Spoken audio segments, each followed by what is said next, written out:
آزادی کے ان 60 سالوں میں ہم نے کوئی ایجنڈا نہیں بنایا. آئیے ایک 10 سال کے لیے، صرف 10 سال کے لیے ایک ایجنڈا اپنے لیے تیار کر. 60 سال کوئی قوم تجربہ نہیں کرتی، ہم کر رہے ہیں. تجربے کی مدت جو ہے وہ سال 2 سال 3 سال، بھئی یہ کامیاب نہیں ہوا دوسرا اپنا لیں گے، لیکن 60 سال تک کوئی قوم تجربہ نہیں کرتی، ہم کر رہے ہیں. آج ایک 10 سال کے لیے ہم جلدی سے ایک ایجنڈا تیار کریں. پہلے ہم ایک دینی ایجنڈا بنائیں 10 سالوں کے، اور اس میں 2 باتیں ہیں. بچوں، میں پھر سے کہہ رہا ہوں کہ سماج کا آپ بہت جلد ایک حصہ بننے والے ہیں، اس لیے ابھی سے آپ کو یہ جانکاری ہونی چاہیے کہ یہ دینی ایجنڈا ہمارا کیا. 2 نکات ہیں اس کے. نمبر 1 یہ کہ ہم مسلمان اپنے تمام تر مسلکی اختلافات کو مٹا کر نہیں کہہ رہا ہوں، میں بھلا کر نہیں کہہ رہا ہوں، اپنے تمام تر مسلکی اختلافات کو دل و دماغ میں قائم رکھتے ہوئے قوم اور ملت کے کاز کے لیے ایک پلیٹ فارم پہ جمع ہو جائیں. وہ قائم رکھیے، یہاں ہاتھ باندھنا، یہاں باندھنا، زور سے آمین، وہ قائم رکھیے، لیکن جو ملت اور قوم کا جو کاز ہے، جو تعلیمی کاز خصوصاً جو ہے، اس پر ہم اس کو بالائے طاق رکھتے ہوئے ہم ایک پلیٹ فارم پہ آ جائیں. غیروں کو معلوم پڑ گیا ہے کہ مسلمانوں کو تباہ کرنے کا ہے تو ان پر بم ڈالنے کی ضرورت نہیں ہے. بم ان کے محفل میں موجود ہے، اس کو آگ لگا دو، اور وہ ہے مسلکی بم. واقف ہو چکے ہیں لوگ. اس لیے یہ سارے اختلافات کو دلوں میں برقرار رکھیے، لیکن ہم ایک پلیٹ فارم پہ آ جائیں. پہلا نقطہ ہے دینی ایجنڈے کا یہ. اور دوسرا یہ کہ ہم میں سے ہر کوئی اپنی زندگی میں کم از کم ایک غیر مسلم کو اسلام کے تعلق سے اس کی جو غلط فہمیاں ہیں ان کو دور کریں. آج یہ بچوں محفل چھوڑنے سے پہلے، یہاں سے اٹھنے سے پہلے وہ نام سوچ کے جائیے.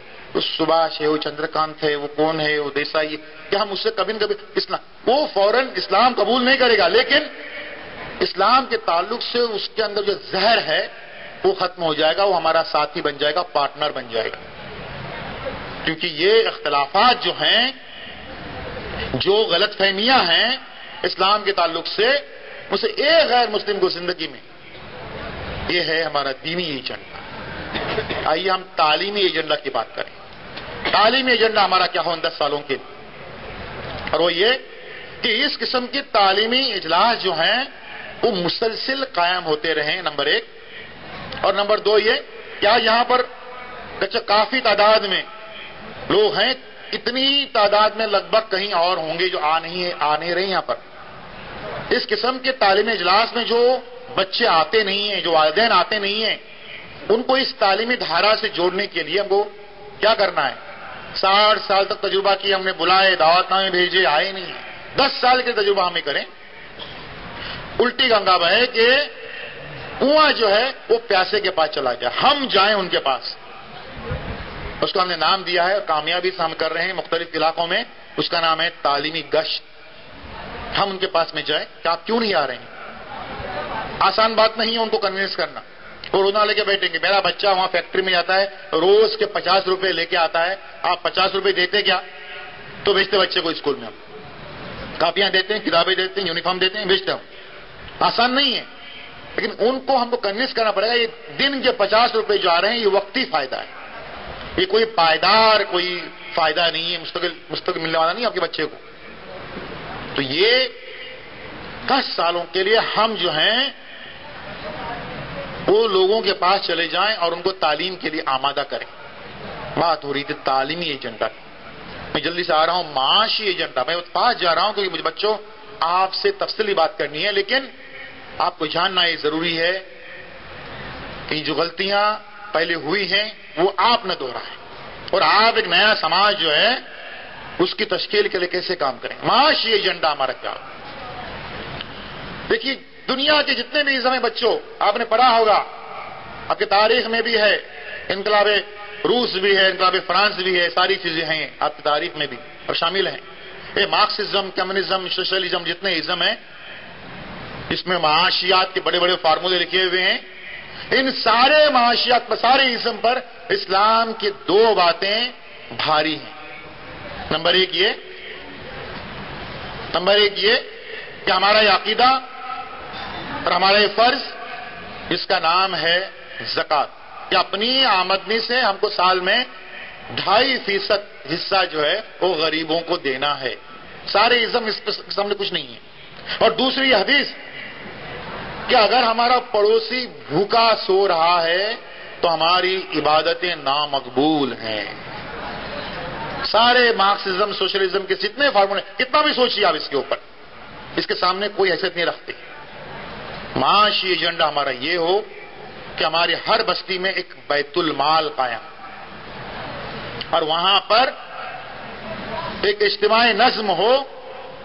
میں نے یہ مشورے جہاں پر کئی جگہ جانا ہوتا ہے، تمل ناڈو سے بنگال کہیں کئی ریاستوں میں، تو وہاں پر شروع ہوئے چند سالوں پہلے 25-30 ہزار سے، آج وہاں پر 8 لاکھ 10 لاکھ روپے جمع ہو رہے ہیں بیت المال میں.